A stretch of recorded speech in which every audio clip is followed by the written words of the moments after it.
T Siddique MLA വന്നിട്ടുണ്ട്. എനിക്കൊന്ന് MLAയും കൂടി എടുത്തിട്ട് നമുക്ക് ഇടവേളയിലേക്ക് പോകാമെന്നാണ് തോന്നുന്നത്. അല്ലെങ്കിൽ നമ്മൾ തിരക്ക് പിടിച്ച ഒരു നിയമസഭാ സാമാജികനെ പിടിച്ചു നിർത്തി എന്നുള്ള അപരാധത്തിനൂടി അല്ലേ ഇവിടെ ആദ്യ ദിവസം സജീവമായ മുന്നോട്ടേക്കുള്ള പോക്കിനൊക്കെ ഒരുപാട് ഈ അടുത്ത കാലത്തുണ്ടായ ഏറ്റവും വലിയ വെല്ലുവിളിയായിരുന്നു ഇവിടുത്തെ ദുരന്തം. നമസ്കാരം ടി സിദ്ദിഖ്, എന്തൊക്കെയാണ്, സുഖല്ലേ? എന്ന് ചോദിച്ചാൽ എന്ന് പറയാൻ പറ്റത്തില്ല. പക്ഷേ ഒരു കാര്യത്തിൽ നിങ്ങളെ ഞങ്ങൾ അഭിനന്ദിക്കുന്നു. കാര്യം നിങ്ങളുടെ സാന്നിധ്യം വളരെ സജീവമായിരുന്നു. മാത്രമല്ല ഒരുപാട് ആളുകളെ ഒരുപക്ഷെ ഒരുപാട് ഒരു ദൗത്യസേനാംഗം പോലെയായിരുന്നു താങ്കളുടെ പ്രവർത്തനം. അതിൽ സന്തോഷമുണ്ട്.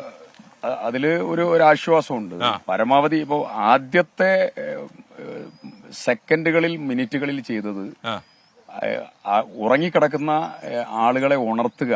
ഈ ഒന്ന് ബഹുമാനപ്പെട്ട മുഖ്യമന്ത്രി ആ സമയത്ത് വിളിച്ചു, അത് കഴിഞ്ഞ് കുറച്ച് കഴിഞ്ഞ് തിരിച്ചു വിളിച്ചു.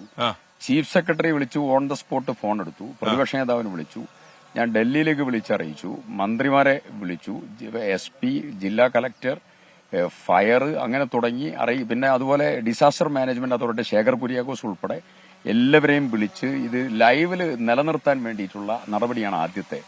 അത് കഴിഞ്ഞ് ഇവിടെ വന്നപ്പോ രണ്ടാമത്തെ സത്യത്തിൽ ഈ സ്കൂളാണ് ഈ ചൂരൽമല ടൗണിനെയും ഞങ്ങൾ ഇവിടെ എത്തിക്കഴിഞ്ഞതിന് ശേഷമാണ് ഈ രണ്ടാമത്തെ പൊട്ട് വരുന്നത്. അപ്പൊ ഞങ്ങളെല്ലാവരും ചൂരൽമല ടൗണിലുണ്ട്.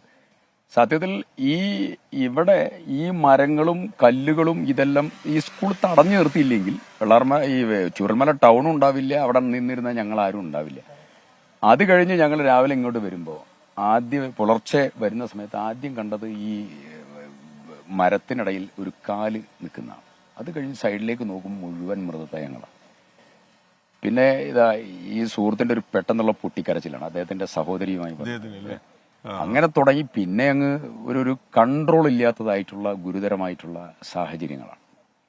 ഒരിക്കലും നമ്മൾ അനുഭവിക്കാത്ത പിന്നെ എല്ലാം ശാരീരികമായും മാനസികമായും ഒക്കെ ക്ഷീണിക്കുന്ന സാഹചര്യങ്ങളാണ് ഇന്ന് വരെ. ഇപ്പൊ ഉണ്ടായിക്കൊണ്ടിരിക്കുന്ന സംഭവം അതിന്റെ ഒരു ലെവൽ കഴിഞ്ഞു.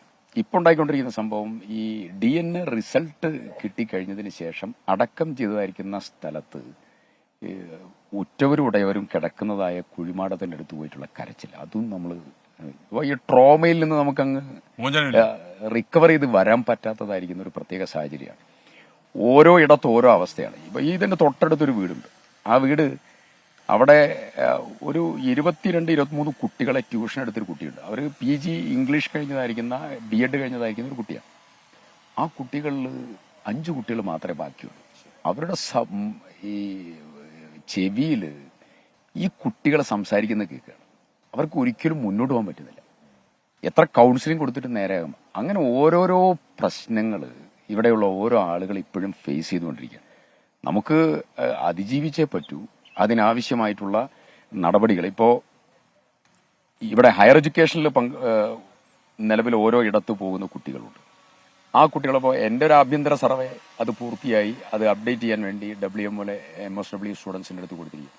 ഞങ്ങൾ ഓരോ സെഗ്മെന്റും ഇടുകയാണ്. ഗവൺമെന്റുമായി ചേർന്ന് ഹയർ എഡ്യൂക്കേഷനിൽ പഠിക്കുന്ന കുട്ടികൾ, ഒരു കുട്ടി പഠിക്കുന്ന അമേരിക്കയിലെ നോർത്ത് വിച്ച് യൂണിവേഴ്സിറ്റിയിലാണ്, ഒരു കുട്ടി പഠിക്കുന്ന ആലപ്പുഴ മെഡിക്കൽ കോളേജിലെ 4th ഇയർ സ്റ്റുഡൻ്റാണ്, ഒരു കുട്ടി പഠിക്കുന്നത് MCAക്കാണ്, സാരജ് പഠിക്കുന്നത്, അഭിജിത്ത് പഠിക്കുന്ന ടൂറിസത്തിനാണ്. അങ്ങനെ ഓരോ കുട്ടികൾ പഠിക്കുന്നു. അവരെ മുഴുവൻ അതിൽ നിലനിർത്തണം.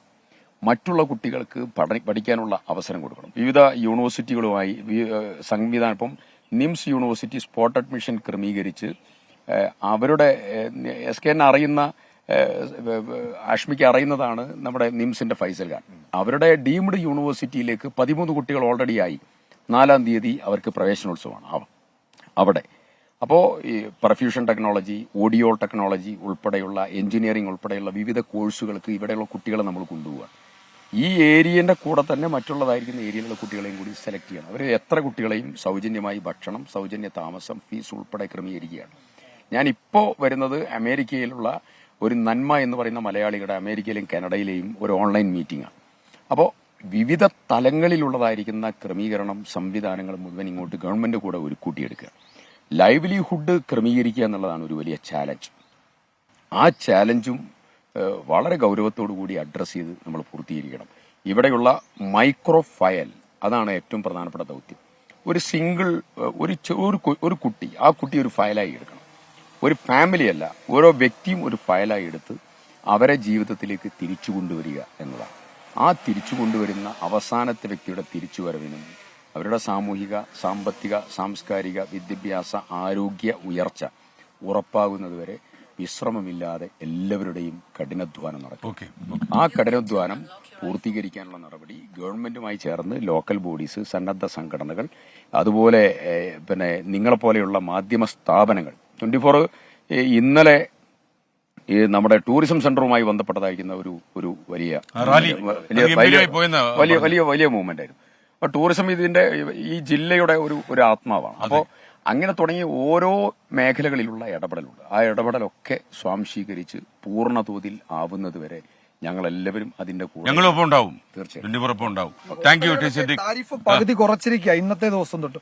പകുതി താരിഫ് കുറച്ചിരിക്കുക മുഴുവൻ ആളുകളെ കൊണ്ടുവരാൻ വേണ്ടി. ഞങ്ങൾ ഇന്നലെ ചുരം കയറി വരുമ്പോഴേ ഈ കുറെ വാഹനങ്ങൾ വരുന്നുണ്ടായിരുന്നു. താങ്കളുടെ പ്രവർത്തനത്തിലേക്ക് ഇറങ്ങുക. പല ഭാഗത്തുള്ള ആളുകളാണ്, ടൂറിസ്റ്റുകൾ എന്ന് പ്രാദേശിക ടൂറിസ്റ്റുകൾ, ആഭ്യന്തര ടൂറിസ്റ്റുകളാണ്. അപ്പൊ അവര് പറയുന്നത് അവരൊക്കെ വന്നിട്ട് ഇവിടെ ആളുകൾ വരുന്നുണ്ട് എന്ന് കാണിക്കാൻ വേണ്ടി കൂടിയാണ് വരുന്നതെന്ന്. അപ്പോൾ അങ്ങനെ ഒരു ക്യാമ്പയിൻ ഈ ചെറുപ്പക്കാരുടെ ഭാഗത്ത് നടക്കുന്നുണ്ട്. അപ്പം കോഴിക്കോട് നിന്നൊക്കെ ആളുകൾ വരിക, അപ്പൊ ഹോട്ടലിലേക്കൊക്കെ വരിക. അപ്പൊ ഒരു ക്യാമ്പയിൻ ഒന്നും സംഭവിച്ചിട്ടില്ല എന്ന് കാണിക്കാൻ വേണ്ടി. നല്ല കാര്യം. നമുക്ക് പെട്ടെന്ന് ഒരു ഇടവേള വേണമെന്ന് PCR ആവശ്യപ്പെടുന്നു. ഇടവേള കഴിഞ്ഞ് വേഗം നമ്മൾ ഈ പരിപാടിയിലേക്ക് തന്നെ മടങ്ങി വരും. ഇടവേളയ്ക്ക് ശേഷം നമ്മുടെ ഇന്നൊരു ഓണസദ്യ നമ്മൾ ഒരുക്കുന്നുണ്ട്. ആ ഓണസദ്യയിലേക്ക്, അതിന്റെ കലവറയിലേക്ക് നമ്മൾ പോകും. ഇടവേള കഴിഞ്ഞ് ബ്രേക്ക്.